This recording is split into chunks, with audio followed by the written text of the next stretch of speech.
As the sun dips below the horizon, casting long shadows across the golden sands of West Africa, we find ourselves drawn to a place where history whispers through ancient stones. Tonight, we embark on a journey to the heart of the Gold Coast, a land steeped in both beauty and sorrow. Imagine, if you will, a coastline untouched by the ravages of modern time.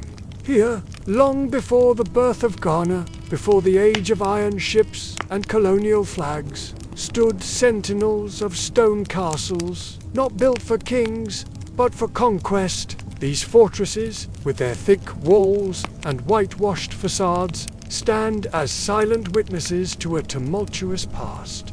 Portuguese, Dutch, and British strongholds dot the shoreline, like a necklace of broken dreams. Some perched high upon rocky cliffs, others nestled against the ever-encroaching tide, each one a gateway, not just to the vast expanse of the Atlantic, but to a dark chapter in human history. But tonight, we do not view this land through the eyes of those who sought to dominate it. We turn our gaze instead to the forgotten souls who lived and toiled in the shadows of these imposing structures. We seek the stories of those who swept the cold stone floors, who hauled heavy crates filled with gold, salt, and human cargo, and who found fitful sleep in corners where rats and bitter memories made their homes.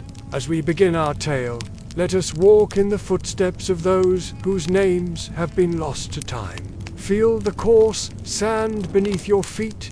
Hear the relentless crash of waves against unyielding stone.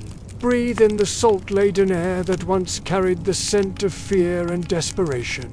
In the belly of these forts, beneath the thunder of cannons and the hollow echoes of European hymns, lived a people whose resilience would shape the future of a continent. They were the unseen, the unsung men and women whose daily lives were a testament to the indomitable human spirit. As we delve deeper into their world, we encounter tales of resistance that burn bright against the darkness of oppression. We hear whispers of Nzinga Mbandi, the warrior queen of Angola, who dared to challenge the might of Portuguese colonizers. Once their ally, she became a thorn in their side, a symbol of African defiance in the face of European aggression. Our journey takes us beyond the confines of these coastal fortresses, out into the vast expanse of the Atlantic. Here, beneath the rolling waves, lies the final resting place of the Snow, a Portuguese slave ship that met its end off the coast of Cape Town.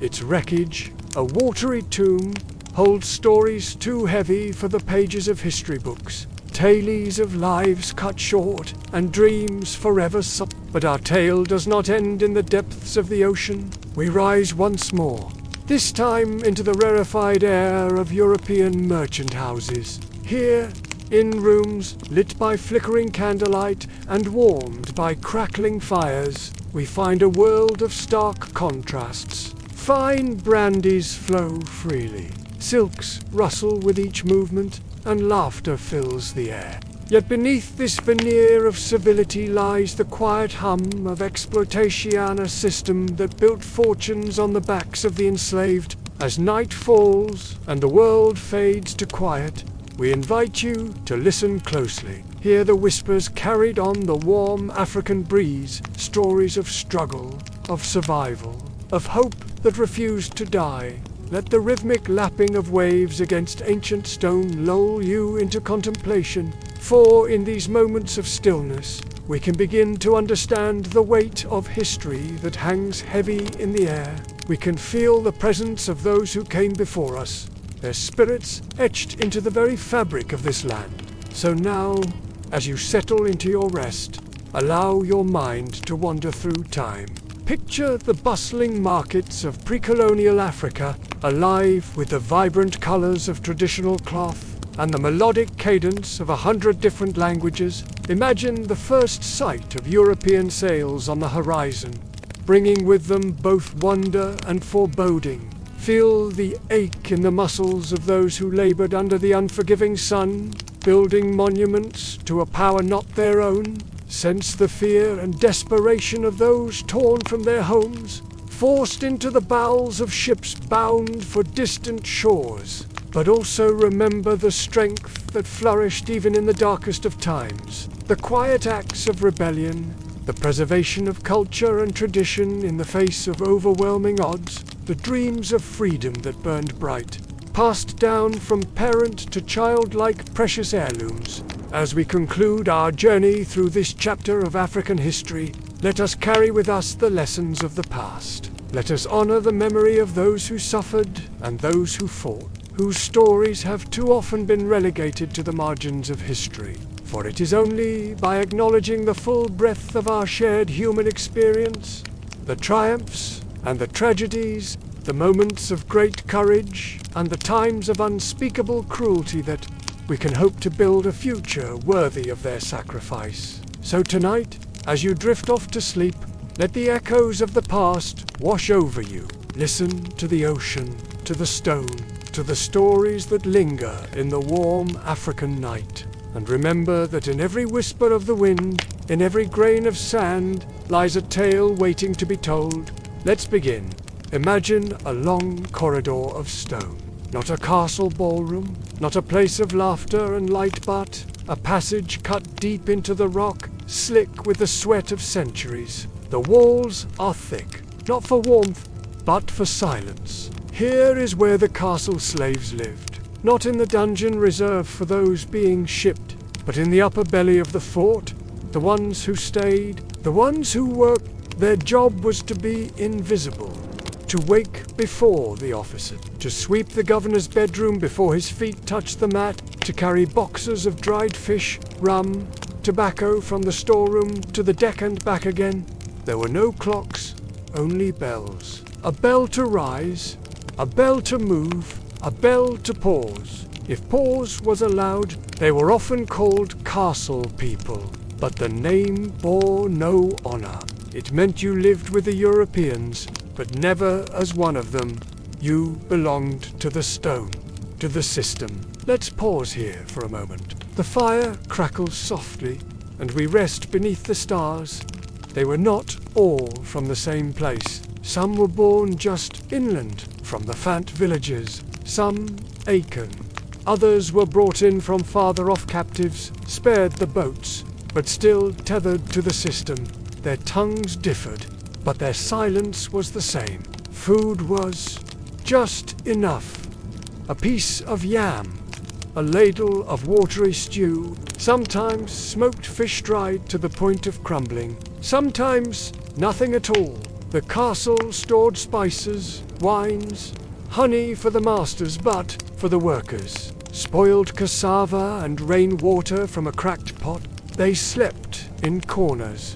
Not dungeons, those were for captives, but rooms above the chapel, beside the kitchen, beneath the storehouses, cramped quarters where daylight barely crept. The stone was always damp, the air always thick. Let's pause here for a moment. The lantern flickers, and the waves hush their roar. The worst task was the dock shift, offloading boats that arrived with crates from Lisbon or Luet, hardwood, muskets, glass beads, and then after sweating beneath the sun all day loading the ship again with crates of gold, bags of cola nuts, and sometimes humans. The castle slaves didn't speak of it. They weren't the ones in chains, but they packed the food, stacked the crates, they cleaned the floor of the auction room. They washed the officers' boots after rain turned the yard to mud. It was a different kind of chain. Unseen, but tight. Some tried to flee. They say one man slipped into the waves one night and was never seen again. Another was caught before he made it past the coconut trees. He was made to clean the latrines for a month with his bare hands. A warning, they said, that even when the sea is close, freedom is not. The women fared no better. Some cleaned the quarters, others were made concubines. Their bodies became bargaining chips, and their children neither white nor black, neither master nor free. Let's pause here for a moment. The wind shifts direction, and the sea begins to breathe again. But still, somehow, they survived. Not through hope. Hope had dried like salt on their skin. But through rhythm. Routine. A song hummed quietly while scrubbing a step. A prayer whispered while peeling cassava. A moment of stolen sky seen through a broken shutter. They endured, and their stories linger in the cracks of the walls, where moss grows slowly, and time never quite forgets. The castle's shadows stretched long across the sand, a reminder of the weight they carried. Each stone, each brick, laid with sweat and sorrow. In the courtyard, where the sun rarely reached, children born to this life played silent games, their laughter a whisper, their joy a secret. The elders among them carried memories of villagers far beyond the fort's walls, of drumbeats that once echoed through forests, now replaced by the clang of iron gates. At night, when the officers slept, hushed stories were passed like precious gems, tales of ancestors who danced beneath baobab trees, of rivers that flowed with sweet water, of skies unpierced by cannon fire. These words kept a flame alive, small but fierce, in hearts that the castle sought to extinguish. Some found solace in the kitchen, where spices from distant lands reminded them of homes they'd never see again. A pinch of pepper, a sprinkle of salt, small acts of defiance seasoning the master's meals. Others found strength in the laundry rooms, where soap suds and steam provided a veil of privacy. Whispered plans, shared sorrows, fleeting moments of solidarity. The castle's clock tower marked the hours, but for the slaves, time moved differently, measured not in minutes, but in breaths between tasks. In heartbeats between fear and exhaustion. They learned to read the tides, to sense the changing of seasons, be the salt in the air. Nature became their timekeeper, their silent ally. In the gardens, tended for the officers' pleasure, some found a connection to the earth that the stone walls could not sever. Fingers in the soil, nurturing life even as their own withered. The chapel bell rang, calling the faithful to prayer, but in shadowed corners, other gods were whispered to, ancient spirits carried across oceans, clinging to the souls of the displaced. Let's pause here for a moment. The moon rises, casting silver light on weathered walls. Years passed like this, generations born, lived, indeed within sight of the sea bat, never tasting true freedom. Yet, in this crucible of suffering, something endured, a resilience, a quiet strength passed down in lullabies, in the way a mother braided her daughter's hair, in the calluses on a father's hands. They were more than castle people, more than silent shadows on stone walls. They were keepers of a flame thought burned long after the fort's cannons fell silent.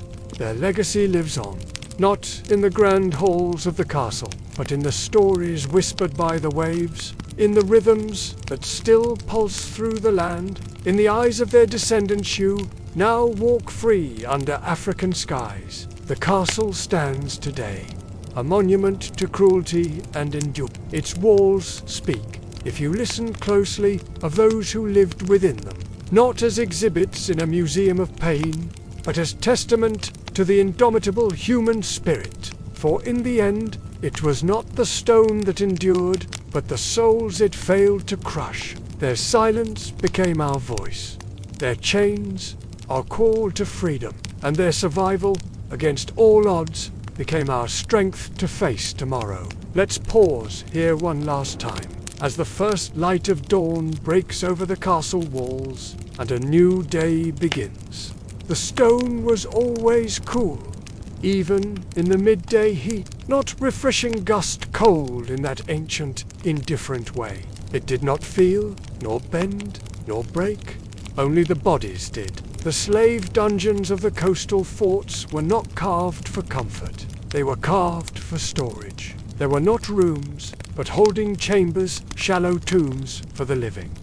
The air, inside, did not move, only lingered, thick with sweat, feces, salt, and grief. And when the castle slaves entered to clean, they carried the stink with them for hours. Even the wind outside seemed to step back from such a smell. Let's pause here for a moment. The fire crackles softly, and we rest beneath the stars. But the dungeon was only one kind of prison. The others were made of routine, of expectation, of being born beneath the flag of the fort, with no memory of freedom at all. There were children born in these castles, to enslaved mothers who scrubbed the stairwells, to women made mistresses of officers, willing or not. Some of these children became runners, message carriers, translators. They wore coats with buttons. They learned Portuguese, Dutch, or English, but not always their mother's tongue. They were raised to serve, but never to belong. Too black for Europe, too European for Africa, caught in between. Their spirits pressed as tightly as the castle walls around them. Not all castle slaves hauled crates. Some handled death. When people died, whether captives awaiting transport or workers struck by fever, someone had to carry the bodies out to bury them in the shallows, where the tide would take what the fort no longer needed. Others were buried in unmarked pits beyond the outer walls, small depressions in the ground, filled with ash, bone, and silence. Let's pause here for a moment. The tide murmurs quietly, and we breathe slowly in the dark. There was a ritual of sorts. A bucket of seawater, a single shell placed over the eyes, not out of faith, but out of rhythm. The last kindness in a place that had forgotten the word. It is said the men who dug these graves aged quickly, that their backs bent faster, that their hands stiffened before 30. Salt and sun, grief and labor. These were the tools of time. One Manan old cleaner, remembered only as Quabina, spent 22 years beneath Elmina's chapel. They say he washed the blood from the auction room after every sale. They say he never spoke above a whisper, and when he died, not a single Portuguese captain knew his name. But the stones remembered. They always do. At night, the castle was quiet, but never silent. The sea pounded endlessly. Wind whistled through slits in the walls. And from the deepest cells, low moans drifted up through the floorboards. The castle slaves slept in shallow breath, one ear always listening. 4 keys, 4 boots, 4 screams that came from nowhere, and ended just as suddenly. Those who stayed too long said the fort began to speak to you, not in words, but in echoes, in dripping stone and the rustle of rats, a language of misery, older than any empire. Let's pause here for a moment. The lantern flickers, and somewhere a lizard scuttles across stone. Outside, life went on. Boats came and went. Trade continued. Rum barrels rolled across the dock, but inside the fort, nothing changed. Every day, the same tasks, the same faces, the same narrow stairways worn smooth by 1,000 bare feet. The chapel above rang with hymns, Sanctus, Sanctus. The priests would chant, but below, the bones of the dead pressed upward unmoved by psalms. Some said the ground was cursed, that no tree would grow near the old burial mounds, that birds never nested on the cannon turrets, that even rain avoided the corners of the slave cells. Superstition, perhaps, but after a while, even the most rational began to feel it, that heaviness in the air, as if the very wind was tired. Let's pause here for a moment. The wind sighs like a sleeping ancestor, and we sit quietly in its presence. Not all who lived in the fort were chained, but all were caught. The governor's steward, the mixed-race translator, the kitchen girl, the carpenter, each played a role in the machine. Some found small freedoms, A stolen mango from the officer's bowl, a whispered song while boiling cassava, a glance between two workers in the storeroom. These were the moments that made the rest bearable. Tiny cracks in the wall where the light of dignity still shone. But always the bell rang again, and the crates returned, and the voices of the officers echoed through the courtyard, and the sea called for more. Even today, you can walk through those same halls, touch the same stones, smell the same rot baked into the earth, but what you won't see are the names. There are no plaques for those who hold gold but never owned it. No statues for those who served but were never served in return. Only worn staircases and air heavy with history. And yet, if you listen closely, beneath the drone of tourists and the shutter of cameras, you might still hear a voice, a sigh, a footstep, a lullaby. Time cannot silence all things. Let's pause here for a moment. The fire grows low, and the sky above softens to indigo.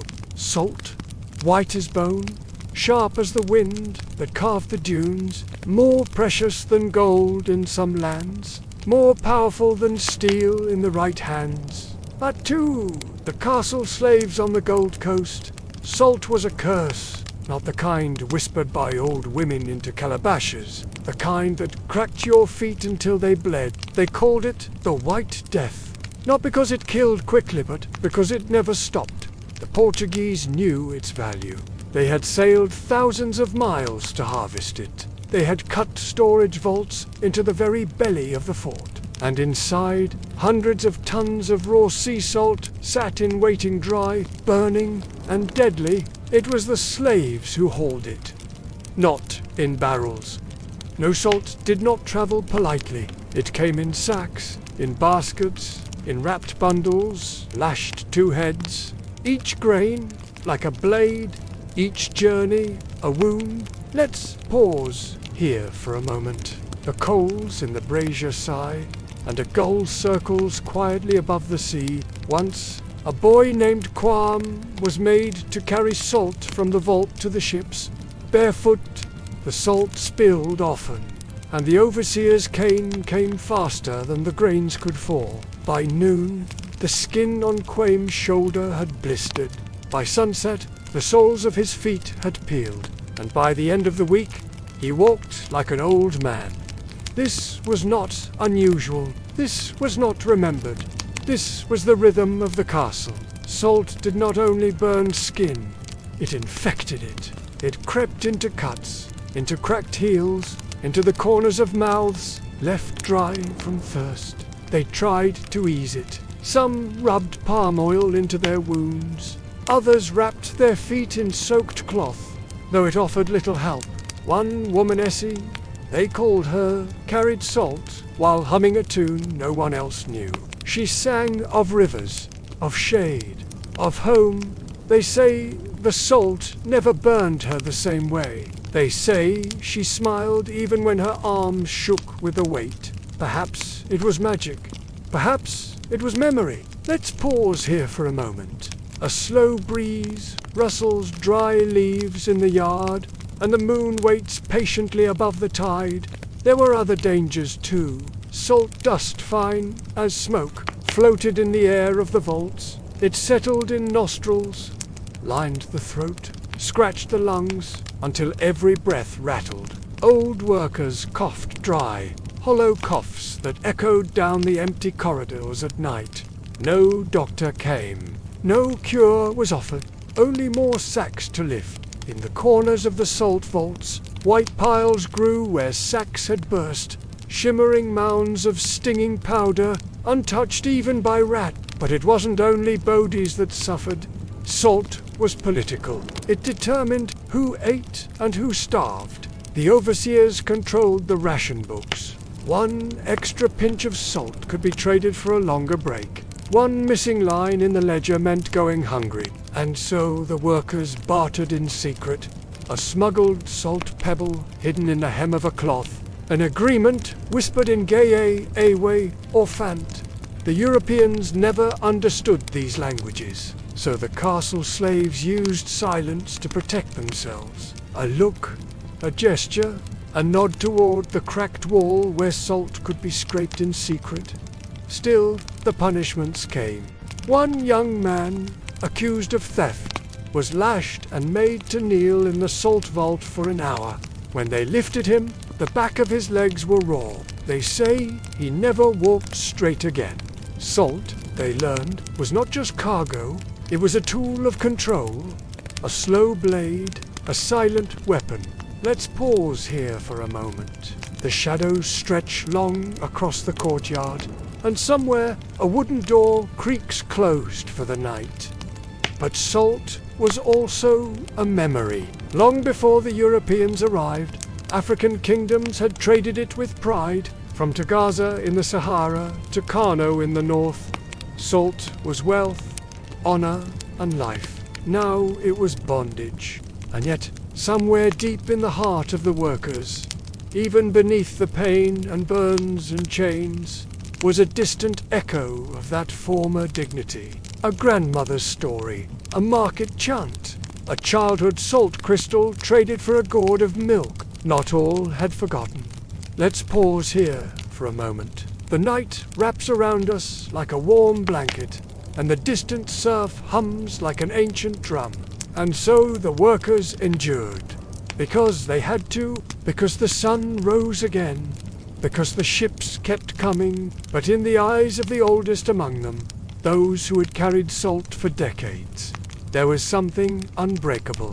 Not hope, exactly, not joy, but something that refused to die. The White Death had not won. Not yet. The sun was setting slowly over the lush plains of the Sahel. The light painted the acacia trees in hues of gold, and in the stillness before the evening prayers, she stood motionless, draped in flowing robes and quiet resolve. Her name was Amina, daughter of a queen, sister to a warrior, mother to an empire yet unborn. Before she became a legend, before her name echoed through the markets of Kano, with reverence she was a girl who observed more than she spoke, and that silence molded her. Let's pause here for a moment. The fire flickers gently, and we rest beneath the vast African sky. Amina of Zatsa was born into a world on the brink of transformation. The trans-Saharan trade routes had flourished not with mere trinkets, but with knowledge, not with simple goods, but with power. They did not come to conquer, they came to connect. Her mother, Queen Bakwa, ruled a prosperous kingdom at the crossroads of commerce and ambitious neighbors who sought to control the flow of gold and salt. Amina watched it all. She studied the merchants. She learned their customs. And as her sister ascended the throne and her mother's legacy grew, she honed her spirit like a finely crafted sword. It was not brute force that made Amina formidable. It was her vision. The Hausa kingdoms knew her name early. She first rode into battle alongside her brother in 1576, not as a queen, but as a warrior. Her sister, Queen Zaria, was struggling to maintain order. She sent Amina because she could fight. She could strategize. She could inspire without uttering a word. On the dusty plains, where spears clashed and horses thundered, Amina stood tall, fearless, a leader, even before her crown. Let's pause here for a moment. A night bird calls in the distance, then silence descends once more. That campaign brought victory briefly. She secured the borders. She expanded trade routes. She even adopted new military tactics, incorporating cavalry and iron armor, but it was all preparation.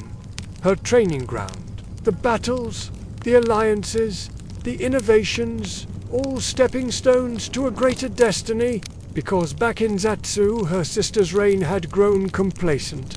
Some whispered of Amina's prowess, some feared her ambition, but not long after Zaria passed. Some say peacefully, others with suspicion. Amina claimed the throne, and then everything shifted. A queen with no equal, a ruler with unmatched skill, and all around her opportunity. The Songhai Empire was in decline. Other Hausa states sought alliances. Her own people marveled at her strength, so she redefined leadership. Amina fortified the capital of Zaria. She built a vast network of earthen walls. She trained an army of unprecedented size. She led from the front lines. She took no husband to neighboring kingdoms. It was a challenge. To her people, it was salvation. She did not Yule.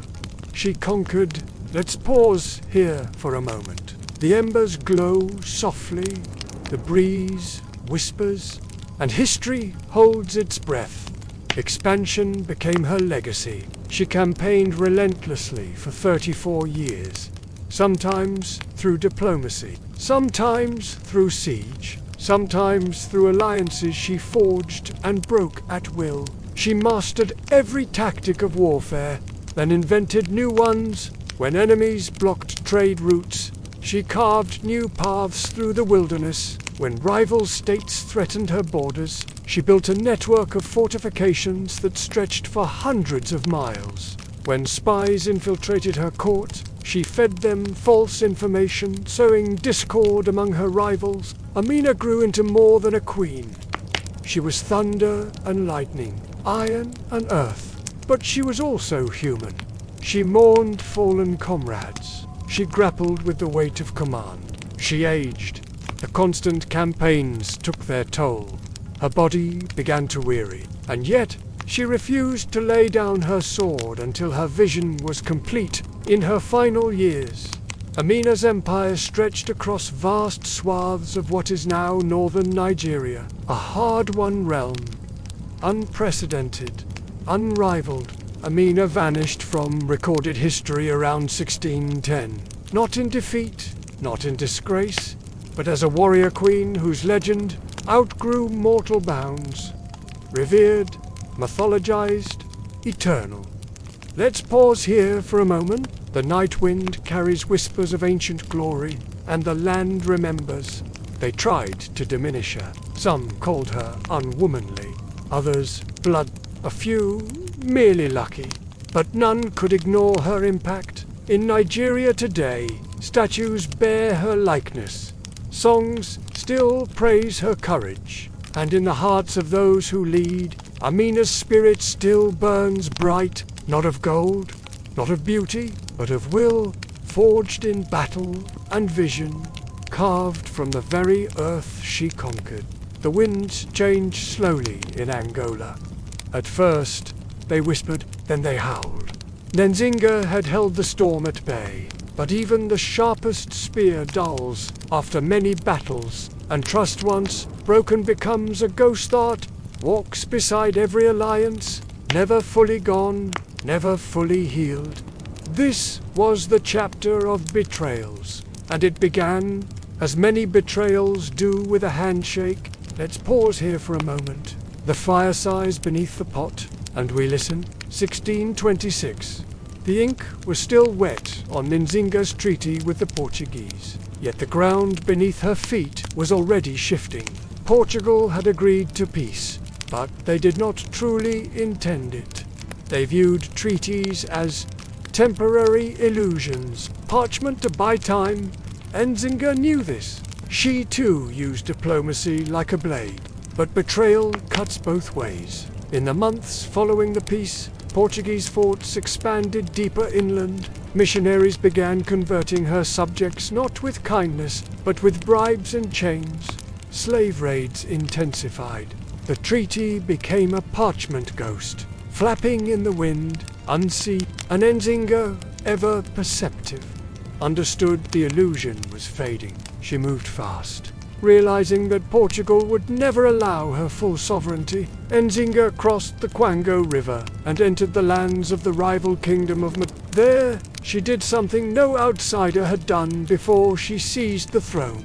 Not through marriage, not through treaty, but through conquest and cunning. The Queen of Matamba was dethroned. Nzinga claimed power, and with it, a new staging ground for resistance. From Matamba's hills, she launched raids, struck convoys, burned slave posts, turned jungle trails into ghost roads. This was not just warfare, it was memory made weapon. Let's pause here for a moment. The moon rises, and footsteps vanish into mist. The betrayal deepened in 1635, when Portugal began backing a rival claimant to the Ndango throne. His name, Hari A. Angola, a puppet chosen by foreign hands. They dressed him in local garb, taught him Christian phrases, and crowned him with stolen dignity. But the people did not forget Nis. Many still called her Angola, a title, a memory, a promise. In defiance, Nzinga formed a new coalition, escaped slaves, disgruntled nobles, even ex-Portuguese soldiers who'd gone rogue. She trained them, fed them from forest farms, and struck from the dark. But alliances are fickle. One of her greatest betrayals came not from white men but from within. A trusted general, once her right hand, began negotiating with Portugal behind her back. Some say he was promised land, others say his family was threatened. Nzinga responded, as a ruler must. She held court. He was tried. He was executed. Even rebels are not spared from justice. Even justice leaves scars. Let's pause here for a moment. The stars blink slowly overhead, as if mourning what must be done. Through the late 1630s, Nzinga's war became more than resistance, it became survival. The Portuguese retaliated fiercely. They sent more troops, cut off trade routes, tried to assassinate her. In response, Nzinga built fortified hilltop villages. She disguised supply caravans as wedding processions. She adopted guerrilla tactics far ahead of her time. Every fallen tree was a blockade. Every woman in her ranks an archer, a messenger, a warrior. She turned suffering into strategy, pain into patience. Still, the betrayals came envoys who defected mid-negotiation, ambassadors who came bearing poisoned wine, traders who sold maps of her territory to the enemy. And so, Nzinga became more careful, more silent. Her circle shrank. Her mask tightened. But not all ghosts are enemies. Some walked with her, the spirits of those she lost: her sister, her brother, her slain child. They whispered to her at night. And in those whisperings, Nzinga found something no traitor could steal: conviction. In 1641, when the Dutch seized Luanda from Portugal, Nzinga saw her chance. She allied with the Dutch, brought them into the war. For a time, it worked. With her guidance, the Dutch dealt Portugal a rare defeat. Luanda was hers again briefly. Hope returned. Until it didn't. The Dutch, too, were merchants before they were friends. They soon began their own trade in flesh. And once more, Nzinga stood alone. Let's pause here for a moment. The night deepens, and the fire grows low. Yet the story still burns. By the mid-1640s, Nzinga's alliances had all crumbled. The Dutch withdrew. The Portuguese returned stronger. Her people weary, her enemies emboldened, but she would not yield. Nzinga turned her focus inward, strengthening Matamba, enforcing harsh discipline, reorganizing her army. She created new laws, formalized marriage customs, encouraged women to own property. In every corner of her realm, she carved legacy from loss, because betrayal, she had learned, can either harden the heart or purify the soul. The betrayals did not stop, but Nzinga no longer flinched. She met each one with calculated calm. She negotiated treaties with grace, but trusted no promises. She allowed missionaries back in, but only if they paid taxes. She opened markets, but controlled the weights. And in this final act of mastery, she turned betrayal into wisdom. Her enemies never understood her. They thought her broken, but she was simply waiting. Waiting for time to catch up. Waiting for peace on her own terms. Let's pause here for a moment. The air grows still, and the ancestors draw close. By the late 1650s, the world had changed. The rivers still flowed, the rains still came, but the drums of war had grown quieter, not out of mercy, but exhaustion. Queen Ninga, now in her 70s, walked slower, but her voice remained strong. Her back was straighter than her advisors, her eyes still hawk-sharp. Nothing. She was no longer just a warrior queen. She was the living memory of defiance itself. And in this chapter, she sought something she had rarely tasted. Peace not because she surrendered, but because she had earned it. Let's pause here for a moment. The night breeze shifts gently through tall grass, and a hyena howls in the distance. In 1656, Nzinga made the boldest decision of her life. She reached out to Portugal. This time, she did not come as a rebel, nor as a queen in exile. She came as a sovereign ruler, and she demanded recognition on her terms. The Portuguese, now stretched thin by global wars, had learned something.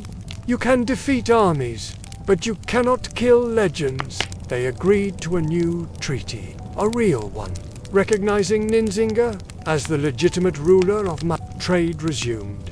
Hostilities paused, and for the first time in decades, Nzinga walked through her palace without a spear. But peace, she knew, was fragile, so she began to build not just alliances, but memory. She summoned scholars, ordered oral historians to recite her life story to the youth, commissioned sculptures, crafted in wood and ivory, to depict her greatest battles and cleverest negotiations. Nzinga was rewriting the story of her life. While still living it, she hosted delegations from nearby kingdoms, even welcomed Jesuit priests, but insisted that women be present at all religious councils. It was a subtle revolution, and through it all, she walked each morning, barefoot on her palace path, touching the earth that had taken so much blood, yet still remained hers. Let's pause here for a moment. The firewood crackles softly, and the crickets sing. Her later letters to the Vatican, written through interpreters, show a leader both wise and weary. She wrote of dreams, not of conquest, but of harmony between traditions. She called herself the mother of a people long bruised, but never broken. Nzinga even took steps to ensure succession, a topic she had once avoided. She named a trusted niece as her heir, trained her personally, taught her not just warcraft, but patience. Victory, she once whispered to her, is not always louder than survival. Let's pause here for a moment. The moon hangs low, and the drums fade into memory. By 1663, Nzinga was approaching her 90th year, her body bent with age, but her presence still commanded silence. She held one final council of reconciliation, inviting former enemies, Portuguese, local rivals, even they sat together under a massive fig tree. A goat was sacrificed, oaths renewed, grudges buried. Some say she cried that day, not for sorrow, but because she had seen her people sit in peace for the first time in half a century. And in the days that followed, she grew quieter, slept longer, smiled more. She began to give away possessions, gold anklets, ceremonial spears, a comb carved from buffalo horn. Each gift was a message. I was here. I leave this world prepared. Let's pause here for a moment. The stars dim slightly, as if bowing their heads. On December 17th, 1663, Nzinga Mbendi breathed her last. She passed not in battle, but in her sleep, and yet her spirit did not vanish. In the days after her death, women across Matamba shaved their heads in mourning. Men wept openly in the fields. Warriors tied black beads onto their spears. Even Portuguese traders lowered their flags. She had fought longer, harder, and with more cunning than any monarch of her time.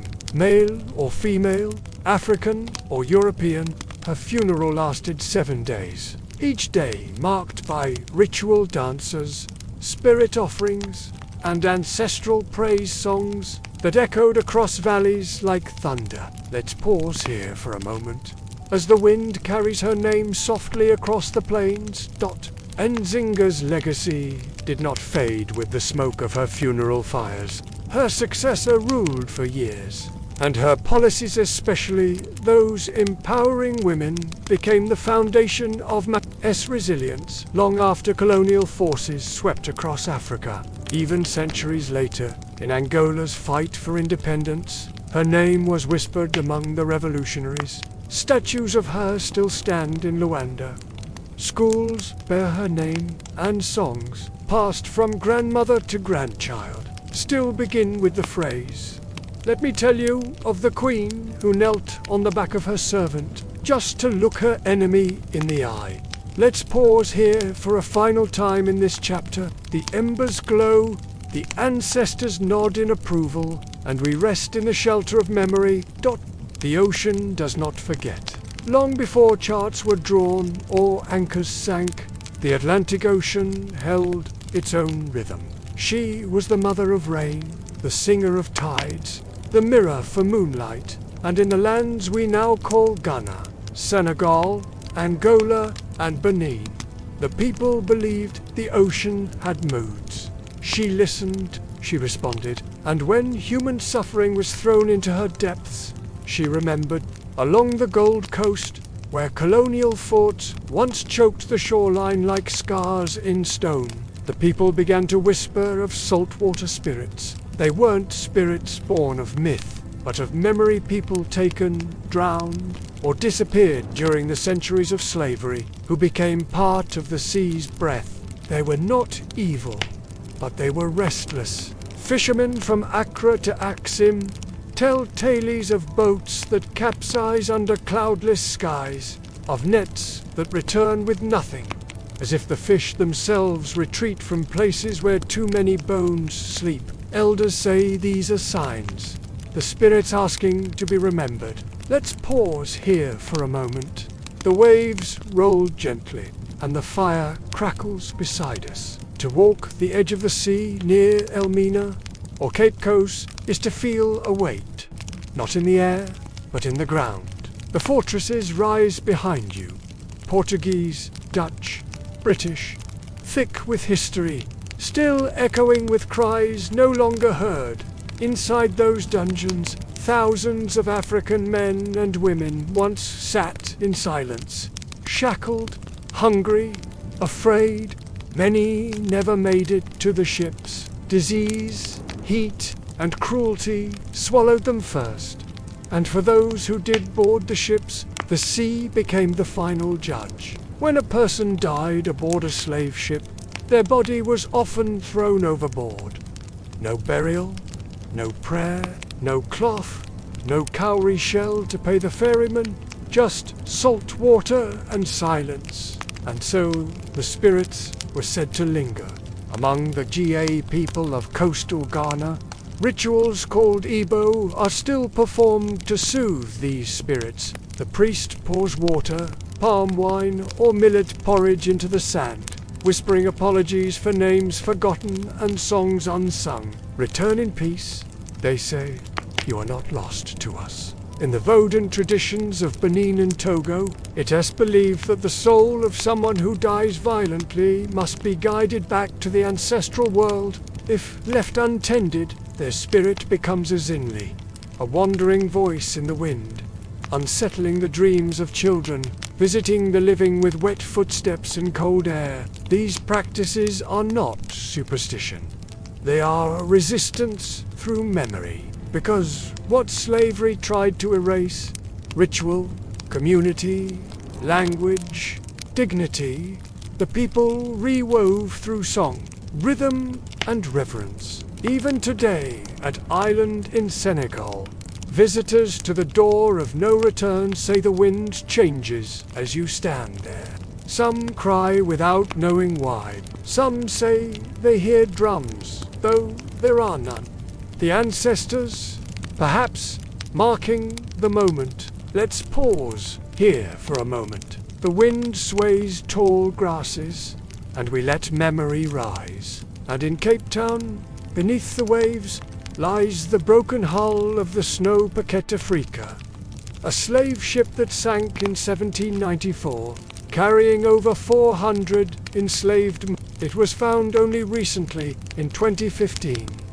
Divers pulled chains from the seafloor, shackles, witnessed evidence. For the first time, the Middle Passage spoke not from a ledger, but from the ocean itself. Let's rest here now.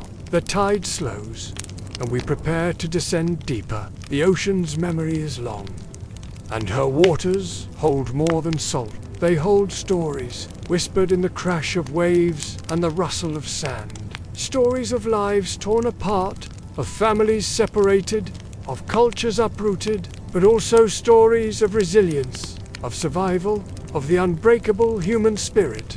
In the coastal villages of West Africa, elders speak of the sea as a living entity. They say she breathes with the tides, sighs with the wind, and weeps with the rain. And in her tears, they say, are the souls of those lost to slavery. These are not just tales to entertain. They are a way of keeping history alive, of ensuring that the suffering and strength of ancestors is never forgotten. Each story passed down is a thread, connecting present to past, land to sea, the living to those who came before. On moonlit nights, when the water is calm and the air is thick with salt, some say they can hear voices carried on the breeze, soft at first, then growing stronger. Songs in languages long forgotten, lullabies never finished, prayers cut short by the crack of a whip or the slam of a ship's hold. These are the saltwater spirits, reaching across time and space, reminding us that their stories are not finished, that the ocean, in her vastness and depth, holds memories we must not let slip away. In the markets of Ouida, in Benin, vendors still sell cowrie shells. Once used as currency, now they serve a different purpose. Pilgrims buy them to cast into the sea, a small offering to the spirits, a way of saying, we remember, we honor, we have not forgotten. The rituals and beliefs surrounding these spirits vary from place to place along the coast. In some areas, fishermen won't go out on certain days, believing the spirits are restless and the sea unsafe. In others, special festivals are held, with dancing and drumming that lasts from dusk till dawn, inviting the spirits to join in celebration rather than sorrow. But everywhere, there is a sense of reverence, an understanding that the sea is not just a body of water, but a keeper of history, a bridge between worlds. In Ghana, near the old slave forts, local guides often speak in hushed tones as they lead visitors through the dungeons. They point to marks on the walls, to the tiny windows barely letting in light, and then they'll pause, letting the weight of history settle before saying, listen, can you hear them? And in that moment of silence, whether it's imagination or something more, many swear they can feel a presence, a whisper, the saltwater spirit, perhaps reaching out across centuries. These beliefs, these practices, they serve a purpose beyond the spiritual. They are a form of cultural preservation, a way of ensuring that the horrors of the past are not forgotten or diminished. In a world that often tries to sanitize history, to smooth over the rough edges of colonialism and slavery, these spirits demand remembrance. They remind us that every life lost was a person, with dreams, with loves, with a future stolen away. They were not just numbers in a ledger or cargo on a ship. They were mothers, fathers, children, elders. They had names, even if those names were stripped away. And so, along the coast, People still gather at dawn and dusk. They pour libations into the sand. They sing songs passed down through generations. They tell stories of the spirits who dance on the waves and whisper in the wind. In doing so, they keep a connection alive, not just to the past, but to a way of seeing the world that colonialism tried to destroy.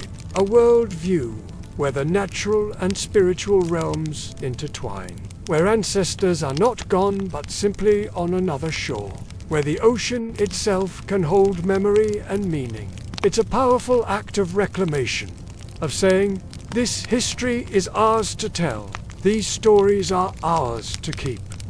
These spirits are ours to honor. As we sit here, listening to the waves, feeling the weight of history in the sand beneath our feet, we too become part of this long, unbroken chain of memory. We bear witness. We listen. We remember. And perhaps, if we listen closely enough, we might hear the saltwater spirits too, whispering stories of loss and love, of pain and perseverance, reminding us that the ocean does not forget, and neither should we. Let's pause one last time. The sun dips low on the horizon, painting the water gold, and we breathe in the salt air, heavy with memory and meaning. Beneath the waves, where sunlight barely reaches, lies a testament to human resilience. A story etched in rusted iron and weathered wood. The S.O. Joes, a Portuguese slave ship, rests in its watery grave off the coast of Cape Town, a silent witness to the horrors of the Middle Passage. In December 1794, the S.O. set sail from Mozambique Island. Its cargo, over 400 soulsmen, women, and children torn from their homes and destined for the sugar plantations of Brazil. But fate had other plans. A storm arose, sudden and fierce. The ship, caught in nature's fury, met its doom on a hidden reef. The wooden hull splintered like kindling, and into the churning sea they fell. Not all perished that night, but many did.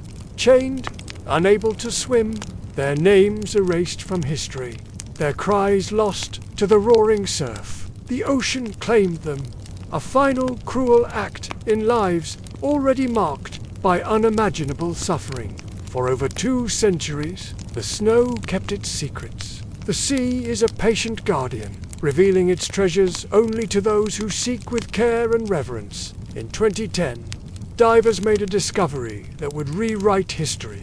At first, skepticism reigned. A slave ship here, but as they carefully sifted through the wreckage, the truth emerged. Iron shackles, cruel and unyielding, lay scattered in the cargo hold. Copper fastenings, once used to secure human beings, like cattle, glinted dully in the murky light. And there, nestled in the silt, a handful of Mozambican beads, small treasures carried across an ocean, silent testaments to lives interrupted. The evidence was irrefutable. For the first time, archaeologists had found a slave ship from the Middle Passage with a known history. The S.O. was no longer just a name in dusty ledgers. It was real, tangible proof of a dark chapter in human history. Let us pause for a moment, listen to the gentle lapping of waves against the shore. Feel the cool night air on your skin. The stars above blink, eternal witnesses to both our triumphs and our shame. The S.O. was not a large vessel. At just under 30 meters, barely the length of a city bus, it is difficult to imagine the suffering contained within its wooden walls. Over 400 human beings, crammed shoulder to shoulder, lay in the putrid darkness of the hold. The air thick with the stench of sweat, vomit, and despair. They were allowed on deck only briefly each day. A cruel mockery of freedom. Just enough time to gulp down the salty air before being forced back into the bowels of the ship. In the captain's log, these men, women, and children were listed simply as cargo. Their humanity denied, their individuality erased. When the ship broke apart that fateful night, 212 people were reportedly rescued. But what of the others? The exact number lost to the sea remains unknown. Perhaps 200, perhaps more. Their bodies never recovered, their names forever lost to time.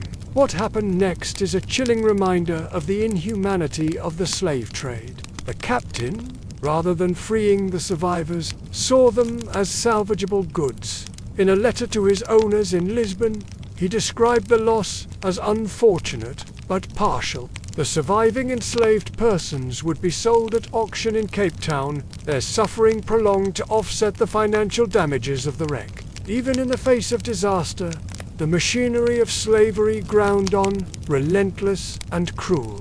But the SO is more than just a grim reminder of past atrocities. It is a time capsule of human resilience and cultural memory. Among the wreckage, archaeologists found delicate glass and shell beads jewelry worn by Mozambican women before their capture. These small, precious items had been passed down from mother to daughter, carrying with them the weight of tradition and identity. Imagine that.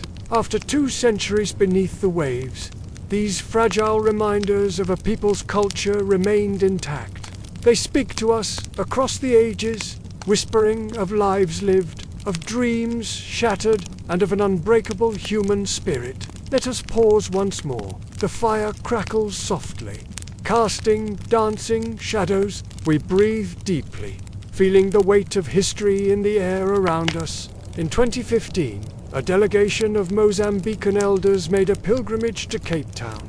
They stood at the water's edge, their feet bare against the sand, the air filled with the haunting sounds of Makua chants blessings in their ancestral tongue. With reverence, they poured libations into the sea and scattered flower petals on the tide, and they wept. For the first time in over 2 centuries, the souls taken by the snow were called home, their suffering acknowledged, their memory honored. Some may ask, why remember this? Why disturb what the sea has buried? But the ocean is not a place of forgetting. It is a keeper of rhythms, a vast living archive of human history. It remembers when we choose to forget. The SO is not just a shipwreck.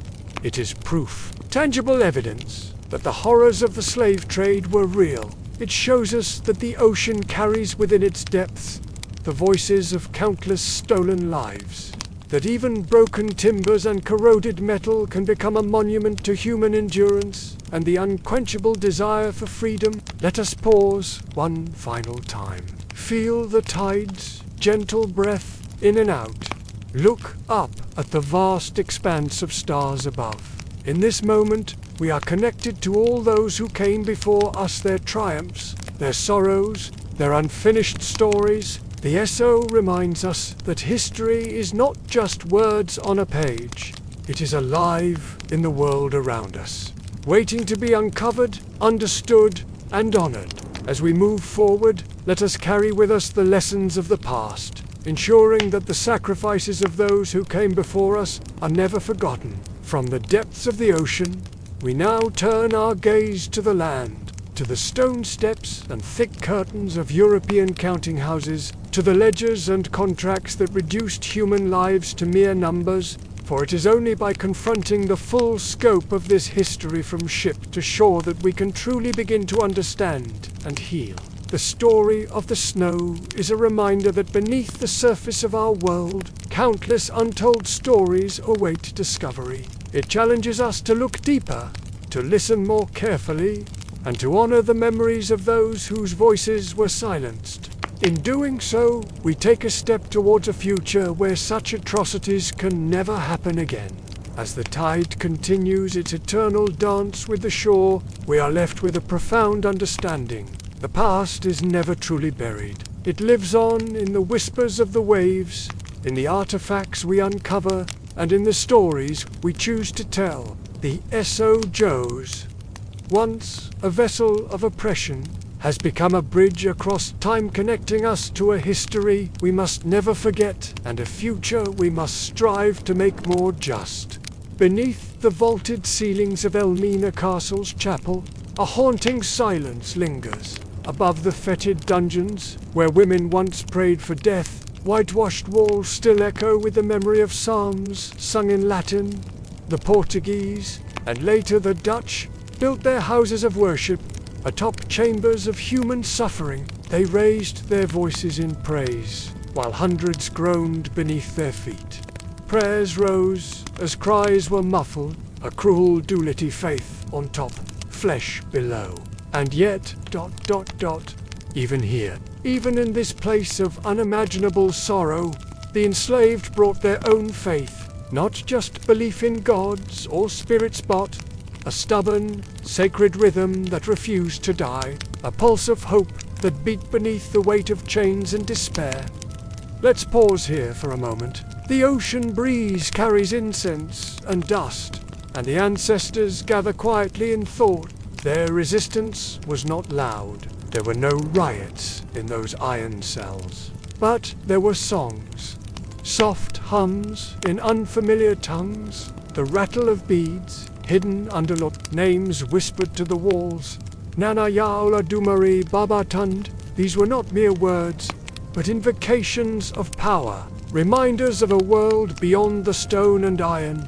They etched marks into the stone with broken nails, cosmograms, hidden talismans, vive symbols from Congo and Dahab. These were maps of memory, spiritual diagrams meant to carry the soul home should the body fail.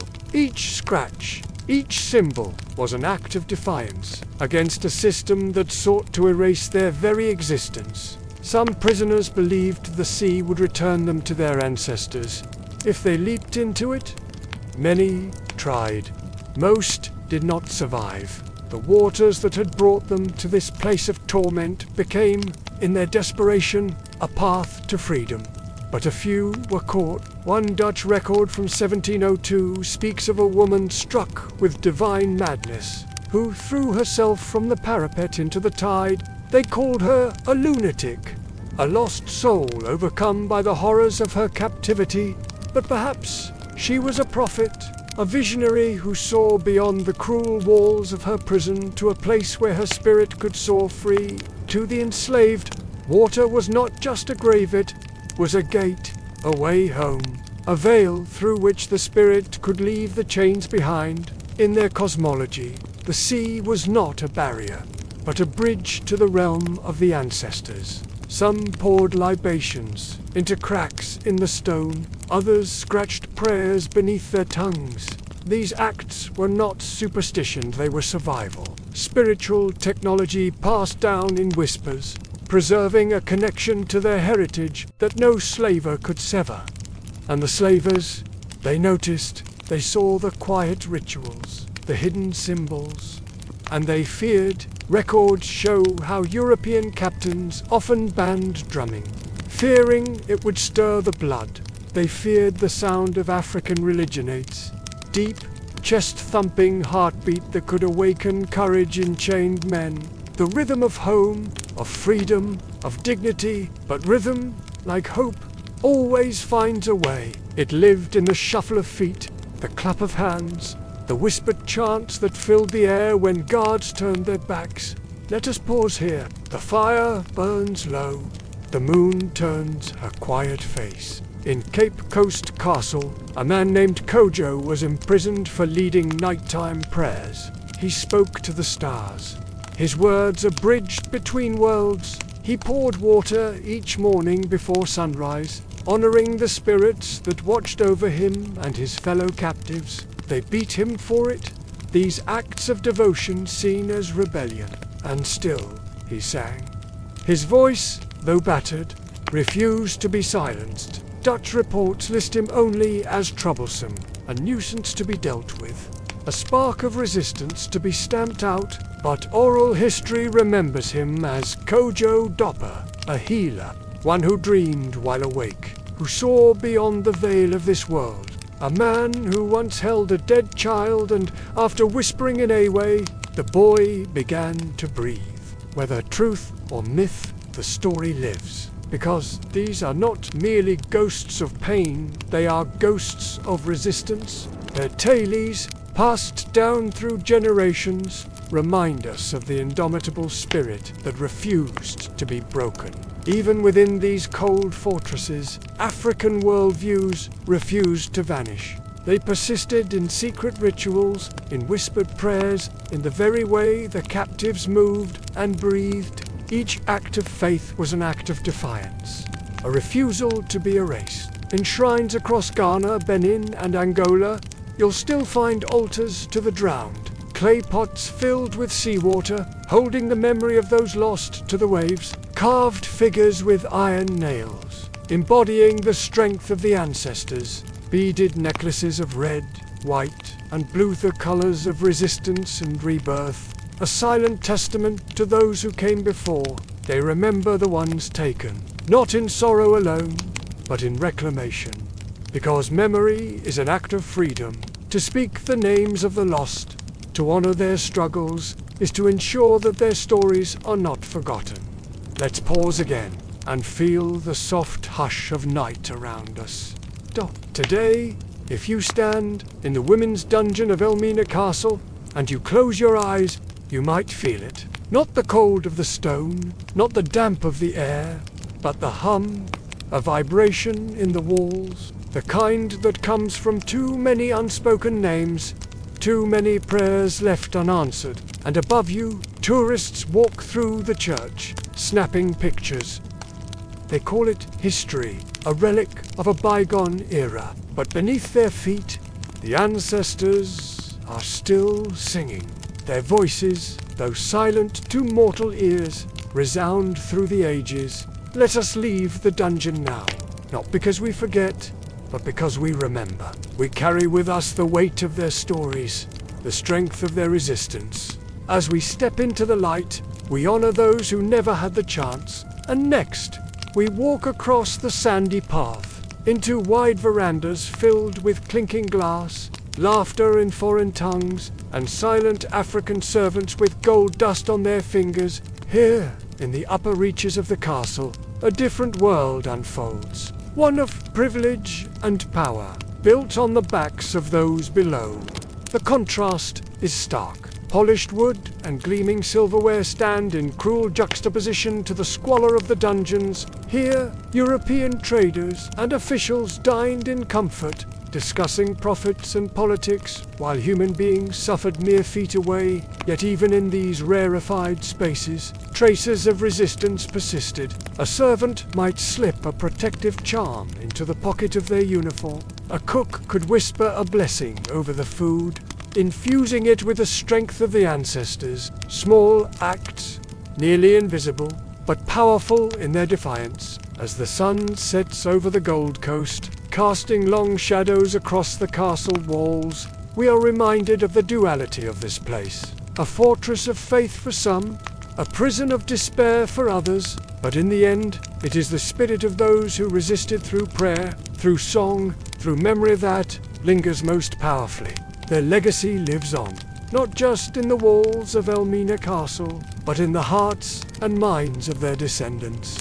In the rhythms that still pulse through West African music, in the spiritual practices that survived the Middle Passage, in the unbreakable bonds of community that flourished despite every attempt to sever them. As we conclude our journey through this place of shadow and light, let us carry with us the lessons of those who came before, their strength, their faith, their unwavering hope in the face of unimaginable adversity. For, in remembering their stories, we honor their sacrifice and ensure that their spirits, the true gold of this coast, will never be forgotten.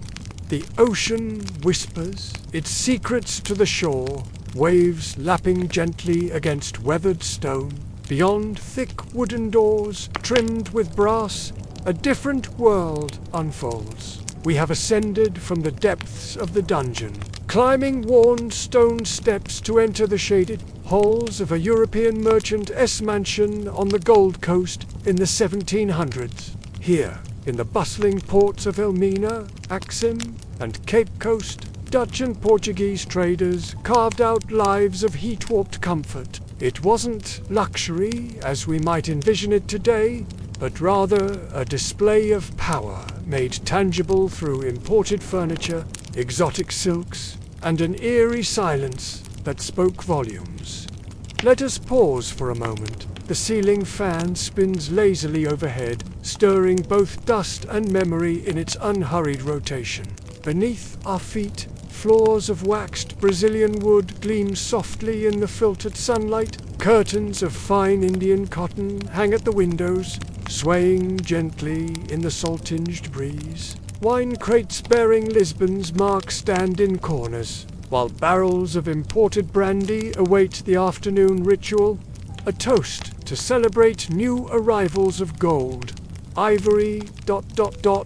or human cargo. At the heart of this world sits the merchant himself, a Dutch Volk officer, his powdered wig slowly wilting in the oppressive humidity. He may not wear a crown, but in these coastal enclaves, his word carries the weight of royal decree. Each morning begins with a grim inventory, not of spices or textiles, but of lives, reduced to numbers in a ledger. The merchant's quill scratches across parchment, recording how many men survived the brutal inland journey, how many women perished during the cruel process of branding, how many desperate children attempted escape. They sip their morning coffee while discussing these matters, as if tallying livestock rather than human beings. The merchant's quarters offer a commanding view of the fort's bustling courtyard. From his balcony, he observes African porters straining under the weight of heavy crates. The clang of shackles echoes up from below, a discordant counterpoint to the aroma of cinnamon oil rising from his midday soup. It is a life of stark contrasts, and he navigates it with practiced ease. Beside him sits his African partner wife, a woman known in town as a signarit. She occupies a complex position, neither servant nor truly wife. She serves as translator and intermediary, often the daughter of a local elite or influential trader herself. Her attire speaks to her unique status. European gowns, painstakingly stitched by hand, countless gold beads adorning her neck. She moves with quiet authority between two vastly different worlds. These women often bore Christian names bestowed at baptism. Maria, Isabel, Johanna, but kept their ancestral names hidden, whispered only behind beaded curtains in moments of privacy. The signories were the vital bridge between cultures. Without their knowledge and connections, these grand mansions would crumble into a wreck. The room falls silent, yet history stirs in every cushion, every floorboard.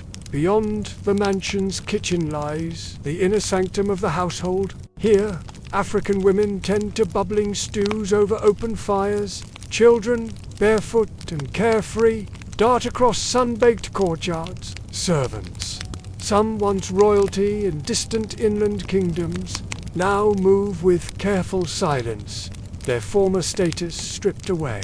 A letter penned by a VOC commander in 1743 offers a stark glimpse into their lives. The native staff subsist on maize and fish, served twice daily. Their sleeping quarters are beneath the stairs. One has developed a persistent cough that disturbs the cat's rest. That was the entirety of the record. No name, no personal story, just a cough, an inconvenience to a pampered pet. Yet these imposing homes were not devoid of human emotion. As night falls, the merchant and his African wife dine beneath the warm glow of a swinging lantern. Their conversation touches on trade prices, on the patterns of rainfall.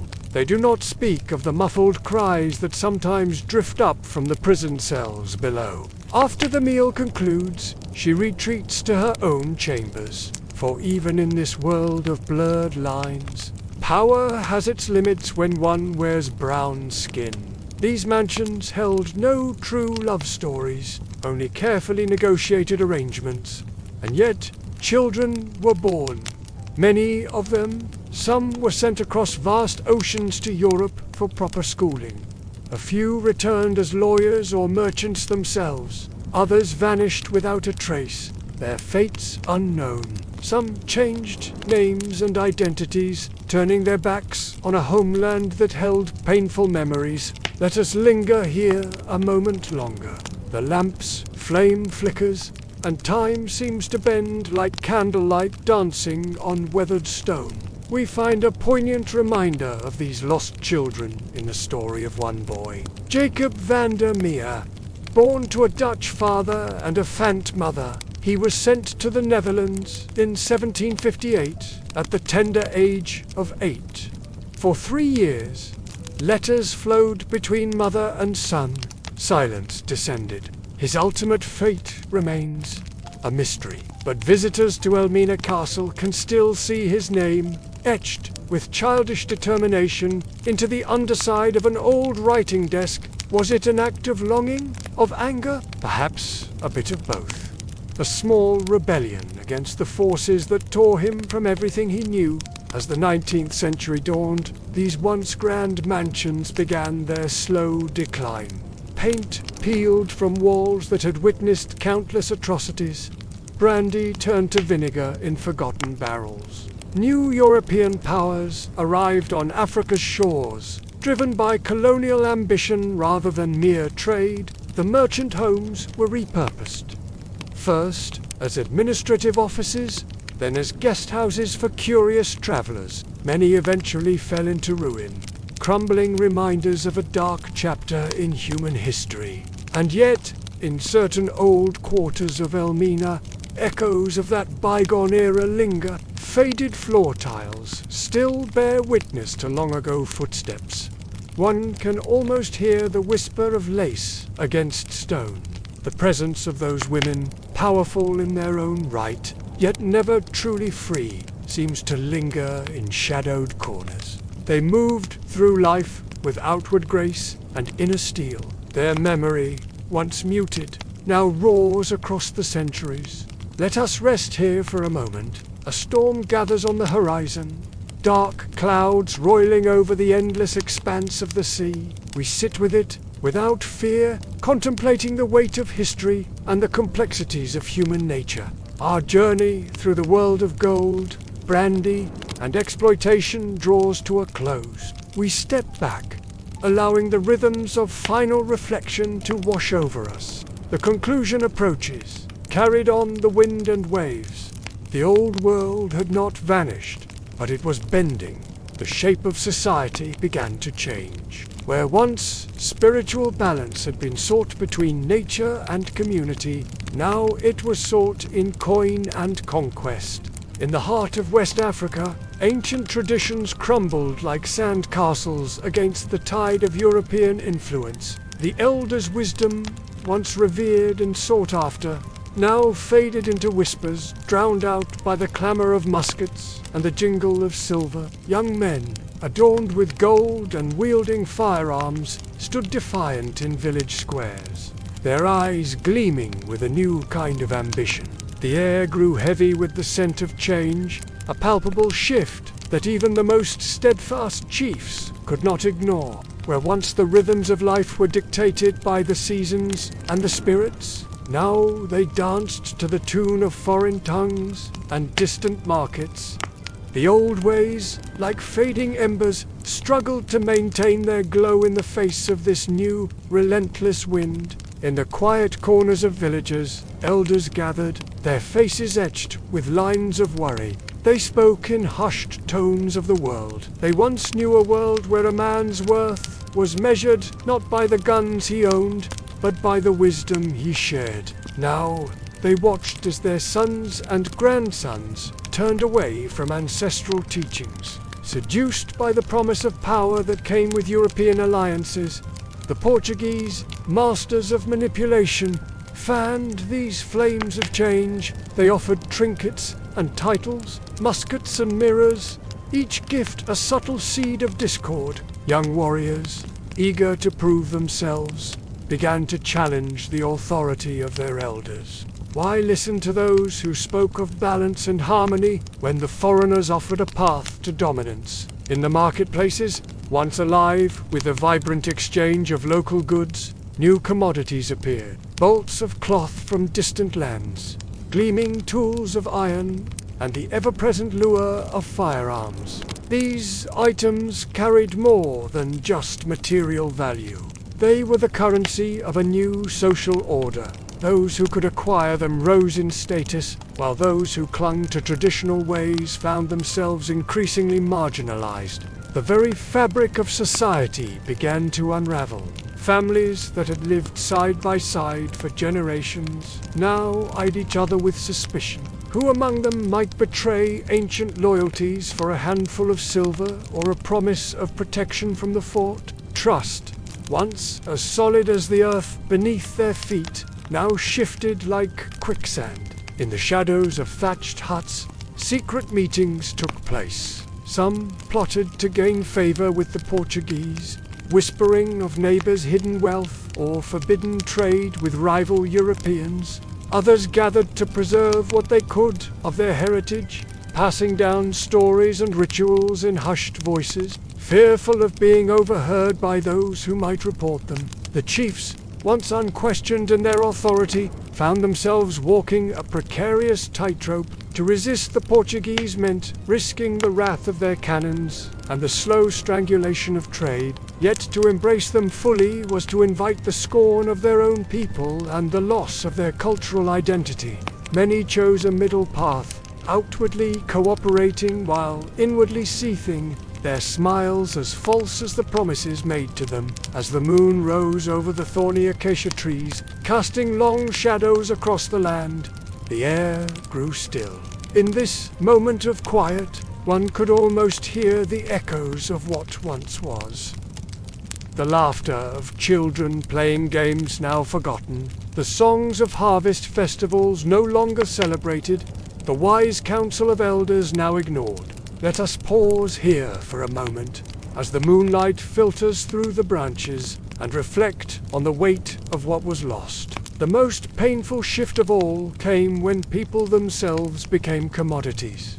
No longer were captives solely the spoils of war. Now, human lives were traded as casually as baskets of yams or bolts of cloth. The Portuguese, with their insatiable appetite for labor in distant lands, created a market that tore at the very soul of African society.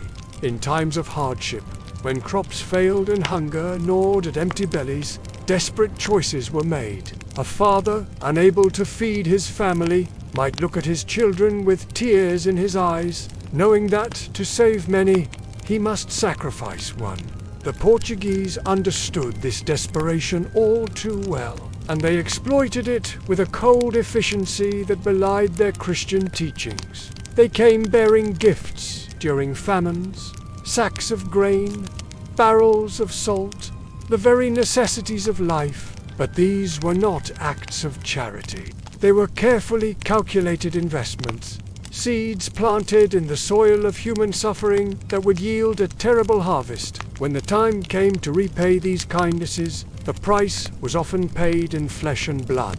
A young boy, barely old enough to leave his mother's side, might be told of a grand adventure awaiting him. With eyes wide with excitement, he would board a ship, dreaming of becoming a sailor, of seeing distant lands. But the reality that awaited him in the dark hold of the vessel was far from the tales of glory he had been fed. Mothers stood on the shores, their arms empty, their hearts heavier than the chains that would soon bind their children. They watched the ships disappear over the horizon, taking with them not just their sons and daughters, but the very future of their people. The grief that hung in the air was as tangible as the salt spray from the sea. Even those who were not taken felt the weight of this new reality. Every interaction with the Portuguese carried the unspoken threat: displease us, and it may be your child next. This fear seeped into every aspect of life, poisoning relationships and turning neighbor against neighbor in a desperate bid for survival. The Portuguese, for their part, wrapped this brutality in a veneer of civilization. They spoke of bringing enlightenment, of saving souls, but the crosses they offered were often held in the same hands that signed away the freedom of entire families. Their priests blessed their very ships that carried human cargo, their prayers a mockery of the anguish that echoed in the holds below. As the night deepens and the fire burns low, let us pause once more. The weight of these stories hangs heavy in the air, a reminder of the cost of greed and the fragility of human bonds. Even centuries later, the markets of Elmina whisper of the past. The rhythms of bartering continue, but now they're accompanied by the soft footsteps of ghosts. In the clink of coins, one can almost hear the rattle of chains. The scent of dried fish and spices mingles with the memory of tears and sweat. Walk through these markets today, and you'll see the vibrant tapestry of West African life. Women in bright clothes haggling over the price of Pepper's fishermen, displaying their gleaming catch craftsmen, shaping wood and metal into objects of beauty. But beneath this lively surface, the echoes of history resonate. Ask an elder about Elmina and watch their eyes. They may not speak of all they know, for some wounds are too deep to probe. But in the way their gaze drifts towards the sea, in the slight tremor of their hands as they point to the old fort, you'll see the weight of generations of memory. The market still thrives, a testament to the resilience of a people who have endured unimaginable hardships. But it is also a living monument to a time when trade cost more than goods, when it exacted a price in identity, in culture, and in the very essence of what it meant to be free.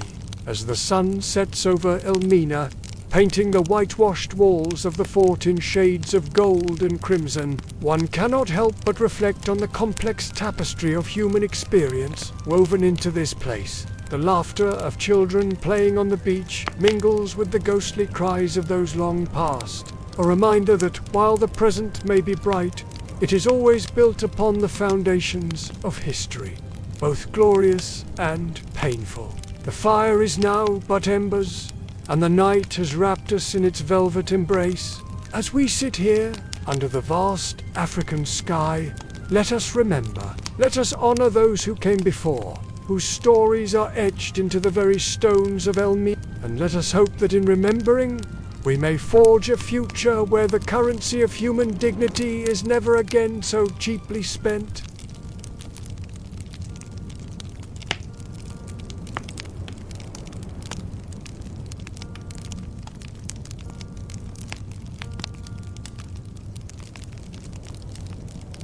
Behind him, enslaved porters shift barrels of brandy, their eyes downcast.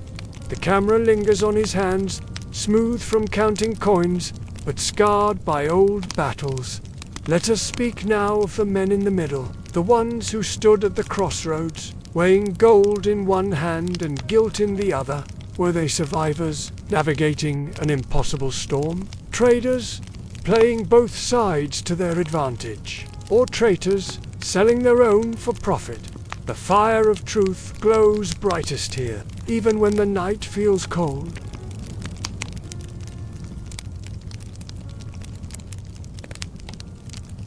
A hand traces the symbol Sankofa, a bird looking backward.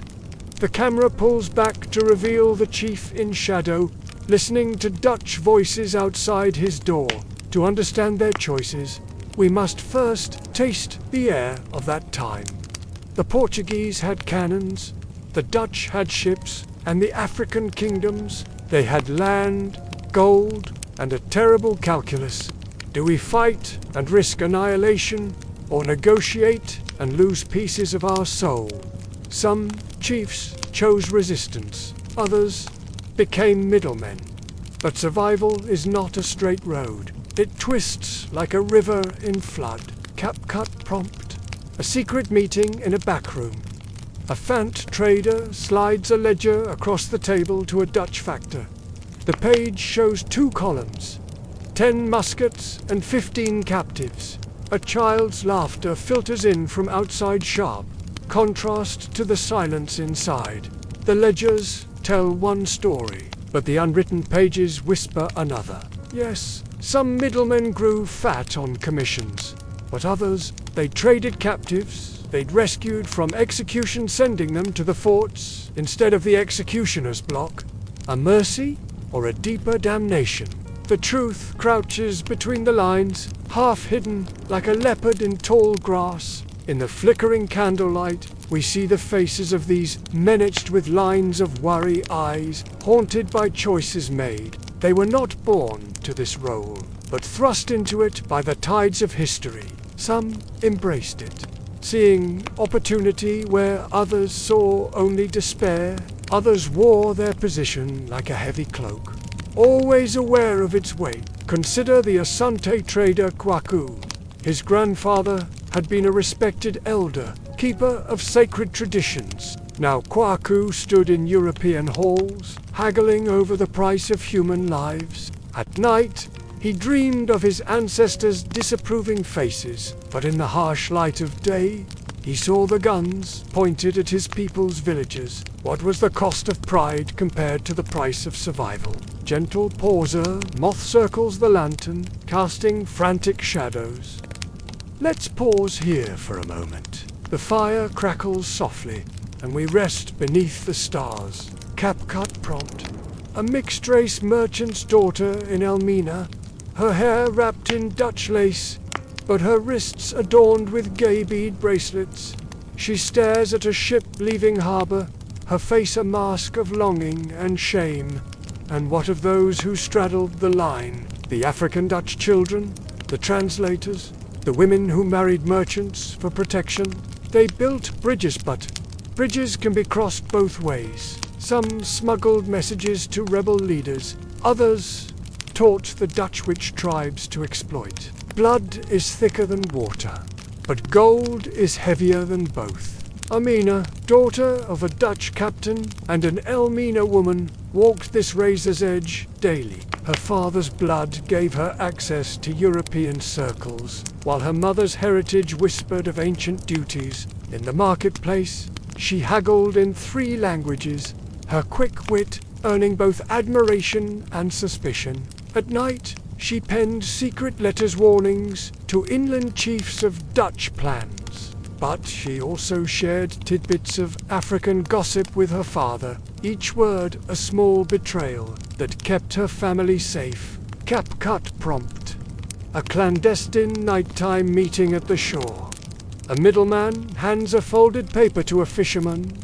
The camera zooms in. The paper bears a crude map of fort patrol routes. The fisherman nods and swallows it. Not all collaboration was surrender. Some middlemen played the long game, feeding the Dutch just enough to keep trust, while funneling guns to the Ashanti. A dangerous dance.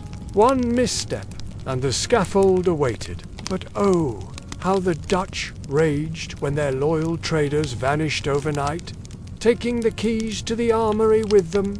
The coastal villagers buzzed with whispered tales of the merchant who sold watered-down gunpowder to the Dutch while sending the real stuff inland, of the interpreter who mistranslated on purpose, buying time for his people to prepare. Small acts of defiance, woven into a tapestry of survival. Cap-cut prompt. A Dutch governor's journal entry, the ink blurred by wine stains. Cujo has betrayed us. The castle slaves are gone. Even the gold scales. Devil take these Africans and their double hearts. History judges harshly, but perhaps we might whisper. What would you have done in their place? Survival is not purity. It is sometimes dirty hands and clean intentions, or the reverse. Consider Kofi, once a proud warrior, now a middleman with a ledger instead of a spear. He brokered deals that sent his countrymen across the sea, but with each transaction, he squirreled away a little more gold, guns, information. When the Dutch least expected it, he vanished into the night, taking a dozen slaves with him. They found freedom in the dense inland forests, far from the grasping hands of Europe. Gentle pours the wind carries the scent of salt and rotting timber. Let's pause here for a moment. The fire crackles softly, and we rest beneath the stars. CapCut prompt. Present-day Cape Coast. A tour guide points to the door of no return. His young son tugs his sleeve, asking, "Papa, did our ancestors do bad things?" The guide's hesitation lasts a heartbeat too long. The descendants live with the echoes. Some families bury the past like shame. Others reclaim it, founding schools with merchant wealth, saying, "This blood money will now nourish." Can guilt be inherited? Can it be redeemed? The answer flickers like firelight, never steady, never simple. In the bustling streets of Accra, a young woman named Essie runs her fingers over the faded ledger of her great-grandfather. Each entry is a life sold, a family torn apart, but between the lines, she sees something else. Coded messages, warnings passed to inland chiefs. Was he a villain or a secret hero? Perhaps both, she thinks, as she closes the book with a sigh. The weight of history is not easily shed. In coastal towns, some elders still spit at the mention of certain family names, O's who grew rich on the slave trade. Yet these same families now build hospitals, fund scholarships. Is it atonement or just another form of power? The answer changes depending on who you ask. CapCut prompt. An elderly woman in Accra, her hands shaking as she unpacks a wooden box. Inside, a Dutch contract signed by her great-grandfather, a single kente thread tied around it. She burns the paper in a clay dish, weeping as the ash rises. Some truths are too heavy to carry alone. So let us lay them gently by this fire. The middlemen were neither saints nor demons. They were human, flawed, fearful, fierce, and perhaps that is the hardest truth of all, that in their shoes we might have signed the same contracts or torn them to pieces. In a small village, far from the tourist trails, an old man gathers children around the fire. He tells them of their ancestor, a woman who worked as a translator for the Dutch. She spoke their words, he says, but her heart beat for her people. With one hand, she wrote their contracts. With the other, she passed warnings to the resistance. The children listen, wide-eyed, unsure if this is a tale of pride or caution. These stories ripple through generations, changing shape with each telling. In some versions, the middlemen are clever tricksters, outwitting the Europeans at every turn. In others, they are tragic figures, caught between impossible choices. The truth, as always, lies somewhere in the murky middle. CapCut prompt. Dawn breaks over the Gulf of Guinea. Fishermen sing an old fant song about the cunning spider who outsmarted the leopard. The camera rises to the sky where stars fade but never truly vanish. So we end not with judgment, but with memory. The middleman's legacy is not a verdict. It is a question. What will you do with power when it sits in your hands? The fire burns low now, but its light reaches far. As the sun rises over the Atlantic, painting the water gold, we are reminded that history is not a straight line. It curves and doubles back, like the Adinkra symbol of the Sankofa bird looking backward to move forward. The choices of the past echo in our present, and in understanding the complexities of those who came before, perhaps we can forge a path to a more nuanced future. The middleman's story is not just African history. It is human history, a tale of survival, compromise, and the blurred lines between right and wrong. As we walk away from this fire, let us carry not just the weight of the past, but the responsibility of the present. For in each of us lies the potential to be a bridge, a betrayer, or something far more complex. The choice, as always, is ours.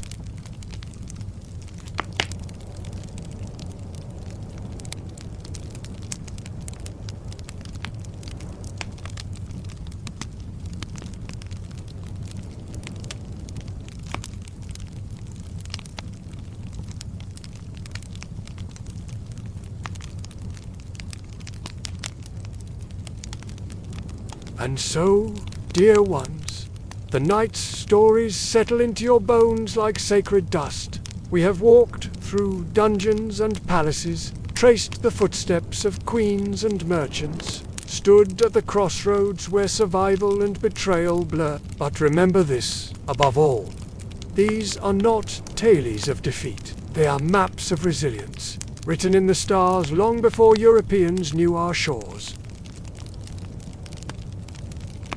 A slow rain begins to fall, mixing with the ashes in his grip. The camera tilts up to reveal his smile, sad but unbroken. The colonizers came with their Bibles and chains, their brandy and ledgers. But what did they leave behind? Ruins, scars, and us. We who still speak the names they tried to erase. We who still cook the recipes they could never replicate. We who remember that before the forts, before the ships, there was a time when our grandparents gazed at this same moon and told stories of their own. Gentle pours the rain softens to a mist. A bullfrog croaks near the river. Let's pause here for a moment. The embers breathe their last, and the stars whisper farewell. In this sacred stillness, feel the weight of our history, the strength of our ancestors coursing through your veins. The night may be ending, but our story is far from over.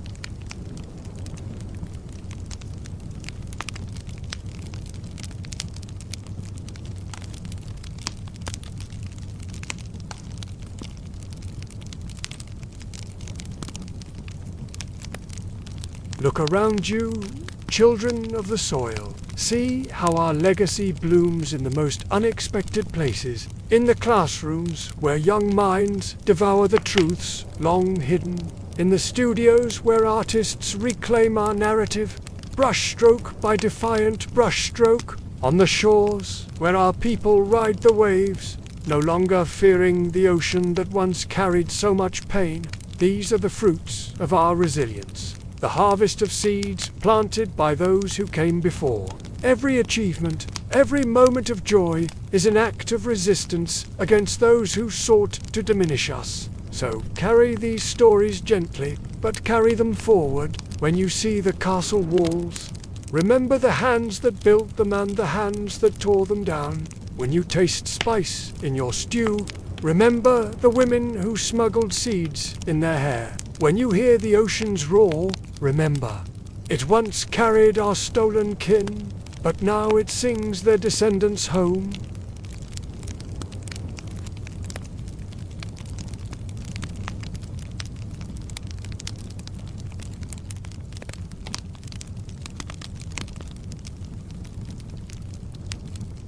As we conclude, let us honor the spirits that have guided us through this night of remembrance. The kola nut symbol of hospitality, of reconciliation, of new beginnings. Watch how the smoke rises, taking the shape of the Sankofa bird.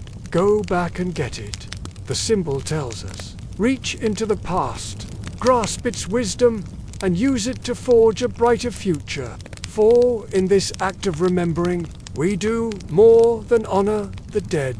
We breathe life into their dreams. We carry forward their unfinished symphonies. Every story shared is a thread woven into the great tapestry of our people. Tapestry that stretches from the dawn of time to the edge of tomorrow. We end as we began, beneath the same sky that witnessed it all. The Portuguese are dust, the Dutch are footnotes. But we are the harvest, the ones who outlived the nightmare to greet this dawn. Sleep now, children of the resistance. Dream of baobabs that outlast empires, and when you wake, tell the stories again. For in your voices our ancestors live. In your dreams, our future takes shape. You are the guardians of a legacy that refused to be erased, the keepers of a flame that burns brighter with each retelling. As you leave this circle, carry with you the strength of those who came before. Let their courage fuel your own. Let their wisdom guide your steps. and always remember you are the living proof of their triumph, the embodiment of their wildest hopes. Go forth into the world, not as victims of history, but as its authors. Write new chapters with your lives, ones that would make our ancestors proud, for you are the dawn they dreamed of, the future they fought for.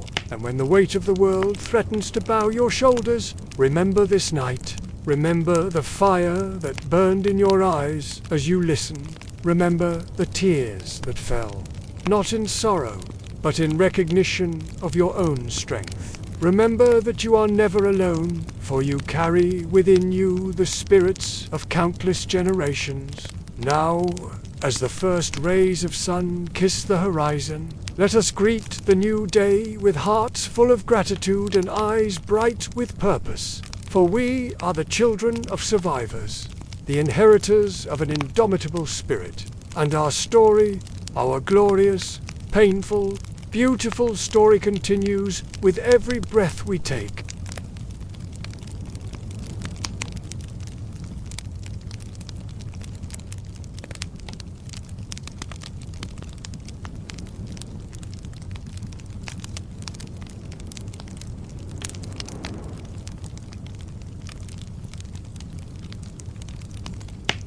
Sleep now, little ones. Rest in the knowledge of who you are and where you come from, and when you wake, rise with the strength of 1,000 ancestors at your back, for you are the dream they dared to dream, the hope they refused to relinquish. You are the future they fought for, and in you their legacy lives on.